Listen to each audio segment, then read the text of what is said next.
for the greatest capitalist in the history of the United States of America, Elon Musk.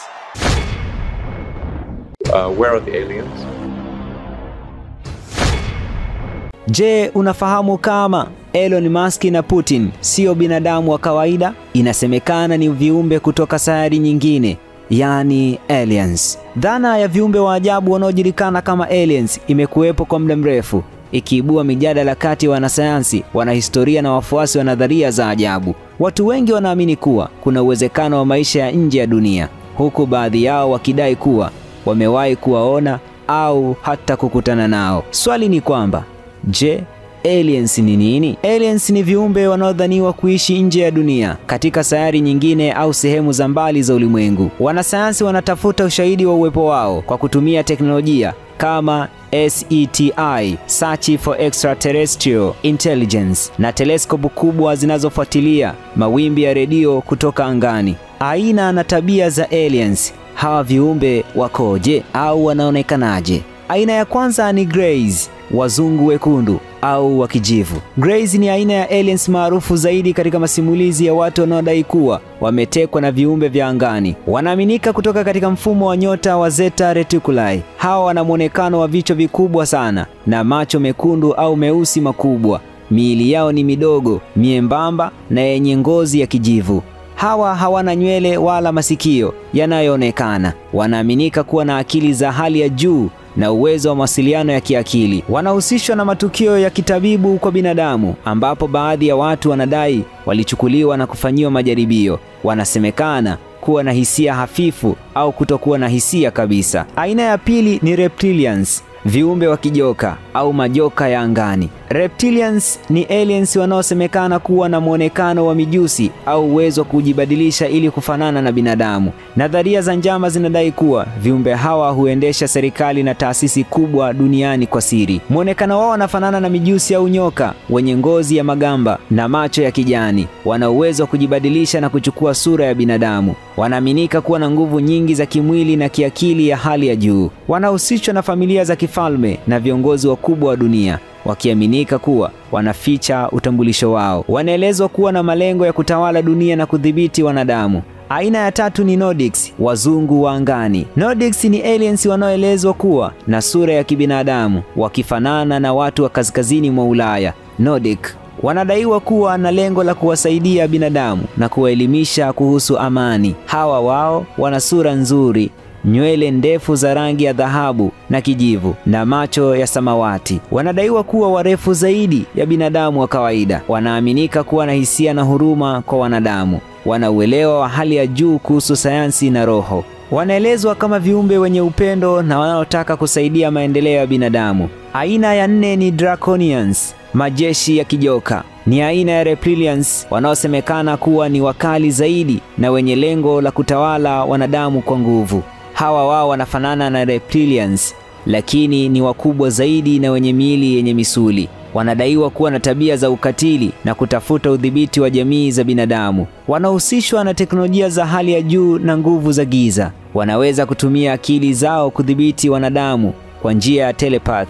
Aina nyingine ya tano ni Insectoids, viumbe wa kidudu. Insectoids ni aliens wanaofanana na wadudu wakubwa kama vile nzige, siafu au nge. Wanaelezwa kuwa na akili ya hali ya juu na uwezo wa kufanya kazi kwa pamoja kama jamii ya mchwa. Hawa wanafanana na wadudu wenye miili mirefu na viungo vilivyochongoka. Wanawasiliana kwa mawazo au sauti za mionzi ya juu. Wanaaminika kuwa na ujuzi mkubwa wa uhandisi na teknolojia. Wanaelezwa kuwa si wa kihisia na hutanguliza mantiki badala ya hisia. Aina ya sita ni Anunnaki, mungu wa kale wa Sumeria. Anunnaki ni viumbe wanaoaminika katika hadithi za kale za Sumeria kuwa walikuja duniani na kuathiri maendeleo ya mwanadamu. Baadhi ya nadharia zinadai kuwa waliumba wanadamu au waliwapa maarifa ya juu. Wanaelezwa kuwa ni warefu sana, wenye umbo la kibinadamu lakini wakubwa zaidi. Wanahusiana na miungu ya kale ya Mesopotamia. Wanadaiwa kuwa walileta maendeleo ya kwanza ya ustaarabu duniani. Wanaaminika kuwa na uwezo wa kusafiri kati ya sayari moja hadi sayari nyingine. Swali ni kwamba, je, hawa aliens wana hatari yoyote kwa mwanadamu? Uwezekano wa hatari kutoka kwa aliens ukoje? Uchunguzi wa binadamu. Kuna ripoti zinazodai kuwa baadhi ya watu wamewahi kutekwa na aliens na kufanyiwa majaribio ya ajabu. Moja kati ya tukio hilo ni lile tukio la mwaka 1947, Roswell Incident. Hili ni tukio maarufu nchini Marekani ambapo inadaiwa UFO, chombo cha angani cha wageni, kilianguka katika jangwa la New Mexico. Serikali ya Marekani ilikanusha ikisema kilichoanguka kilikuwa puto la hali ya hewa, lakini wafuasi wa nadharia za wageni wanasisitiza kuwa ilikuwa ni meli ya wageni ambao walikuwa ni aliens walioshuka duniani. Ushahidi mwingine ni Travis Walton. Mwaka 1975, Travis Walton, mfanyakazi wa msitu nchini Marekani, alidai kuwa alitekwa na aliens kwa siku 5 na kufanyiwa majaribio ya kitabibu.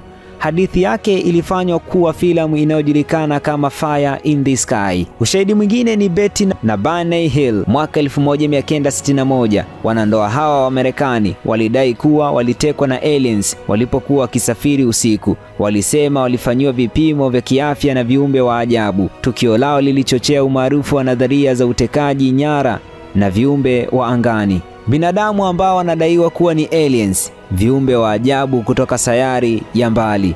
Binadamu wa kwanza ni Nikola Tesla, aliyezaliwa mwaka 1856 na kufariki dunia mwaka 1943. Nikola Tesla alikuwa mvumbuzi mashuhuri aliyefanya kazi na umeme na teknolojia za hali ya juu. Alizaliwa nchini Croatia lakini mwenye asili ya Serbia, na huyu ndiye aliyevumbua umeme. Baadhi ya watu wanaamini kuwa alihusiana na aliens kwa sababu akili yake isiyo ya kawaida na ugunduzi wake wa teknolojia zilizokuwa mbele ya wakati wake. Wengine wanadai kuwa alipokea mawimbi ya redio kutoka kwa viumbe wa angani, ingawa wanasayansi wanaamini kuwa huenda ilikuwa ni kelele za asili kutoka sayari nyingine. Binadamu wa pili anayetajwa kama ni aliens, kiumbe wa ajabu kutoka sayari nyingine, ni Elon Musk, aliyezaliwa mwaka 1971 na ndiye tajiri mkubwa zaidi kwa sasa duniani. Mwanasayansi na mfanyabiashara huyu amehusishwa na nadharia za aliens kwa sababu ya teknolojia zake za hali ya juu,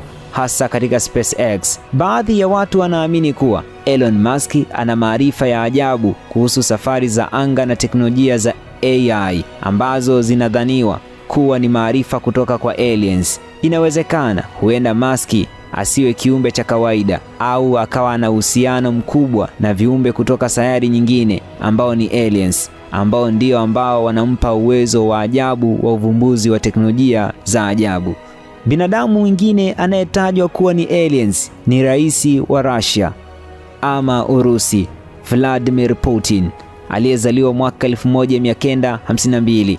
Baadhi ya nadharia za njama zinadai kuwa rais wa Urusi Vladimir Putin ana tabia zisizoeleweka za kibinadamu, kama vile ukosefu wa mabadiliko ya umri katika baadhi ya picha zake za zamani. Yaani, ukimwangalia kwenye picha ya Putin wa miaka 10 iliyopita, hana utofauti na Putin wa sasa, licha ya kwamba umri umesogea. Muonekano wake bado ni ule ule. Wanaodai kuwa yeye ni reptilian, aliens anayefanana na reptilia, wanasema kuwa ana uwezo wa ajabu wa kimwili na kisiasa. Binadamu mwingine anayetajwa kuwa ni aliens ni Queen Elizabeth wa pili, aliyezaliwa mwaka 1926 na akafariki dunia mwaka 2022. Nadharia za ajabu zinadai kuwa Malkia Elizabeth wa pili alikuwa sehemu ya jamii ya reptilians, viumbe wanaodhaniwa kubadili umbo na kuishi miongoni mwa binadamu. Wanaamini kuwa familia za kifalme zina damu maalumu inayowafanya kuwa tofauti na watu wa kawaida. Binadamu mwingine anayetajwa kuwa ni aliens ni Mark Zuckerberg, aliyezaliwa mwaka 1984, mwanzilishi wa Facebook.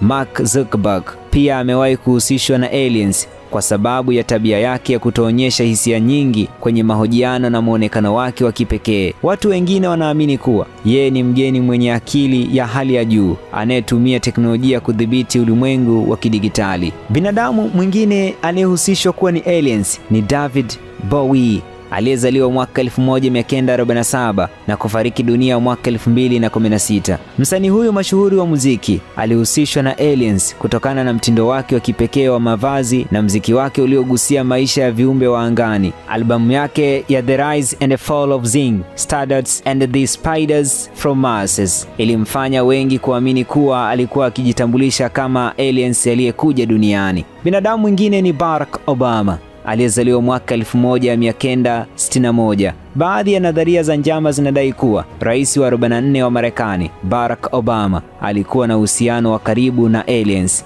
Wengine wanadai kuwa alikuwa sehemu ya mpango wa siri wa mawasiliano na viumbe vya ajabu kutoka sayari ya mbali, yani aliens. Swali ni kwamba, je, serikali inaficha ukweli kuhusu aliens? Baadhi ya matukio maarufu yanayohusiana na madai ya UFO ni pamoja na tukio la Roswell mwaka 1947. Hili ni tukio maarufu ambapo inadaiwa kuwa chombo cha angani kilidunguliwa au kilianguka huko New Mexico, Marekani. Serikali ya Marekani ilieleza kuwa ilikuwa ni puto la hali ya hewa, lakini wapo wanaamini kuwa ilikuwa ni meli ya wageni kutoka anga za mbali. Mpango wa Majestic 12. Hii ni dhana ya njama inayodai kuwa kundi la siri la serikali ya Marekani lilihusika na kuficha ushahidi wa uwepo wa wageni kutoka anga za mbali. Tukio lingine ni matukio ya UFO ya Rendlesham Forest mwaka 1980. Katika Uingereza, wanajeshi waliripoti kuona mwangaza wa ajabu na kitu kilichodhaniwa kuwa ni UFO karibu na kambi ya kijeshi.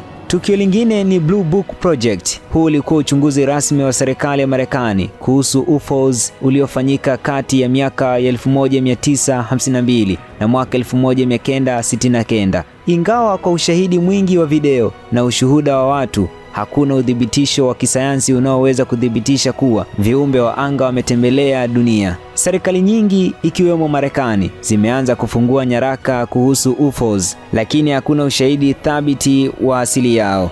Je, unafikiri kuna uwezekano wa viumbe wa anga kututembelea kwa maana ya aliens? Makala haya yameandaliwa nami Ibrahim Rajab, Ibra JR, Nite Ball Dancer. Hii ni Global TV.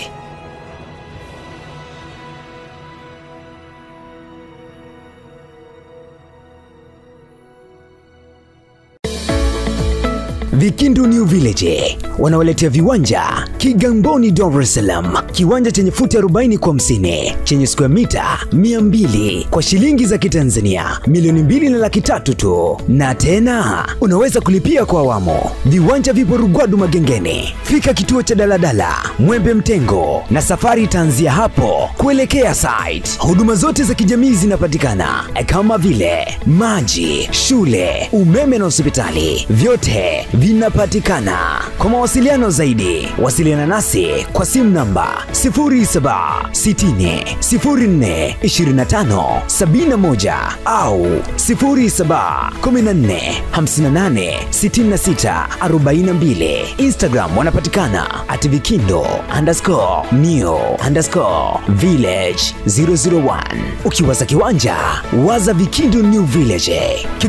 Kiboko kabisa.